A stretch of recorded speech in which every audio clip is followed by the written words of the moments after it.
Hey, what's going on, my beautiful people of the world? It's the Mad Hatter, back with some morning tea for the woke folk.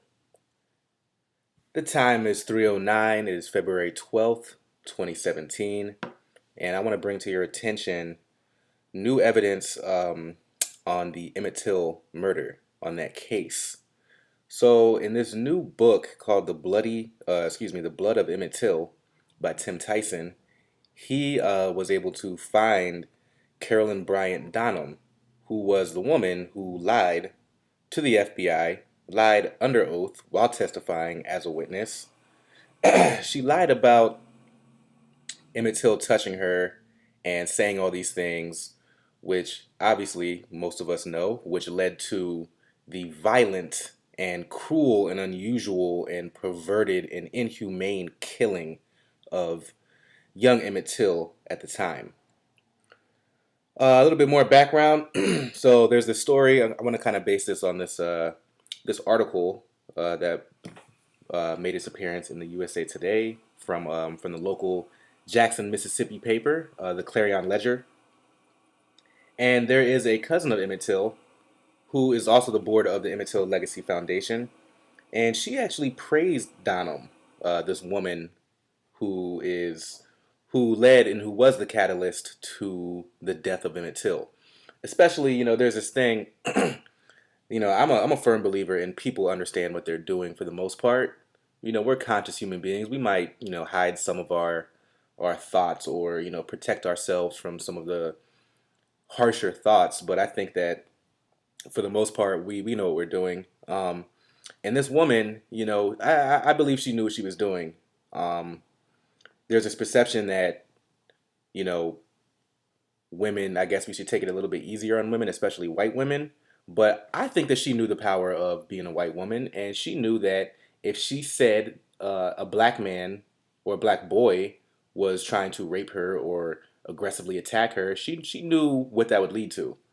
Um, so also, there's Wheeler Parker, who rode on the train with Emmett Till from Chicago to Mississippi, and he says, "I hope she's trying to clear her conscience. He supports giving her immunity if she speaks the truth." So another weird thing where it's like these people don't really want to see her. That I don't know if they want to see the case reopened or if they want to see her, deal with the justice system to potentially go back through the court system for the breaking of the law that she did. And another person, Emmett Till's mother, Mammy, said that she didn't want prosecution either, that she just wants the truth. So far, what we know are the Mississippi officials and the feds, are not commenting on this story so far, which lets me know that there might be some justice in this and that they might actually be trying to do something. Usually, when the police or officials don't speak on something, it's because they're looking into it and it's under investigation.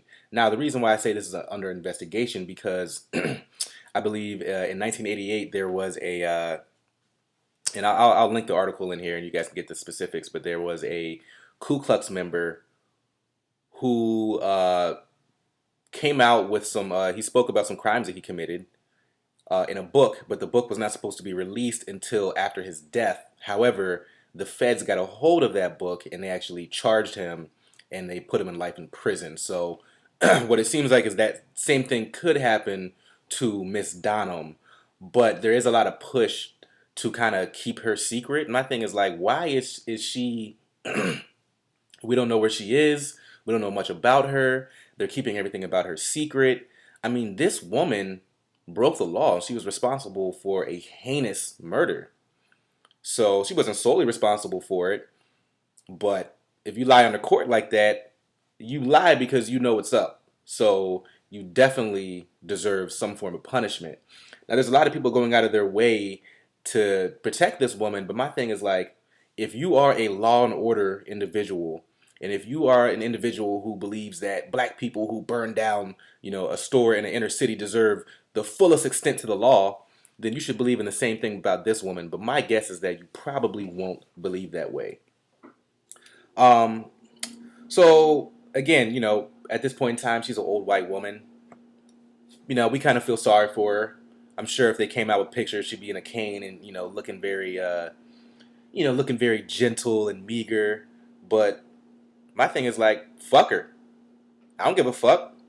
Uh, if we want to treat women and all people the same, we have to make sure that she sees the full extent of the law. So hopefully they go after this woman.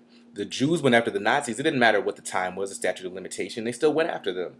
And the last thing I want to talk about with this is how religion fucks over black people, and it continues to fuck us over. All of these people are from Mississippi, the Deep South, which is where a lot of slavery went on. I mean, it's some of the worst conditions of slavery, and it's still the worst conditions for brown and black people and people of color in that region. And that's also where the religion has such a strong hold on black people. I don't think that's a coincidence. And there's a lot of black people who are using religion to say that we should forgive this woman and I forgive her and let's just go for the truth because that's what God wants. But how come when it's white people talking about religion and God, they don't have the same mercy on us? They want to kill us in the name of God. But however, we're supposed to be okay with what they do to us. So that's what I call bullshit. Um, you know, and people talk about how slavery and all this shit was so long ago. These racist fucks are still alive. And people are still protecting her, which makes me understand that there are racist and murderous sympathizers still in existence. So don't give me this shit about how racist we are not anymore or how great this country is because of A, B, and C. Because as a black man, I still see no justice. So I'm going to leave that there. Hopefully we see justice for Emmett Till to this day, and hopefully we see justice for Carolyn Bryant Donham. So that's where I want to leave that. Peace out.